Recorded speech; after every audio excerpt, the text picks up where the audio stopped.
Morning guys, এয়া খোৱা নাফু বৰ নাফু বুলি কয় ওলাইছে মাছৰুম আৰু বিভিন্ন জনজাতিয়ে বিভিন্ন নামেৰে নামাকৰণ কৰে। এয়া খোৱা লাফু আমাৰ বছৰে বাৰীৰ পাছফালে ওলায়।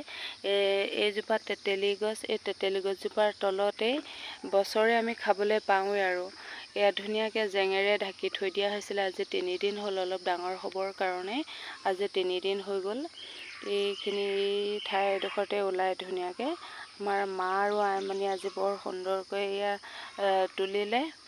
আজি খাব লাগিব, কালিও খোৱা হ'ল আধা, আজি এইখিনি পোৱা গৈছে আৰু আছে। সেইখিনি অলপ দেৰিকৈ তোলা হ'ব, 1.5 কেজিমান হ'ব। এইখিনি বছৰে খাবলৈ পাওঁ, মজা লাগে। এইখিনি নাফু ধোৱা হ'ল আৰু আজি ৰাতিপুৱাই চেপা পতা হৈছিলে।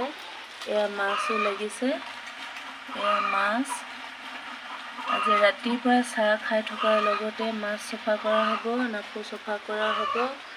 তাৰপিছত এয়া হৈছে, এইটো কি ফুল বুলি কয়? ভাতঘিলা পাত বোলে ফুল। মানে পুঠি মাছ, কাৱৈ মাছ, গৰৈ মাছ, চেঙেলী মাছ এইবোৰ ক'ৰবাত জীয়াই থৈছে। এইখিনি এতিয়া বাচি আছে খাবৰ কাৰণে। মাছ এইখিনি কাটি থকা হৈছে।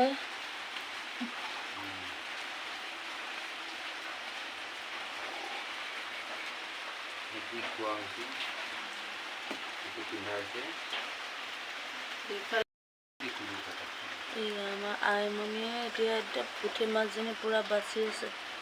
এইখিনি বাচিলে আৰু এইখিনি জীয়াই থৈছ?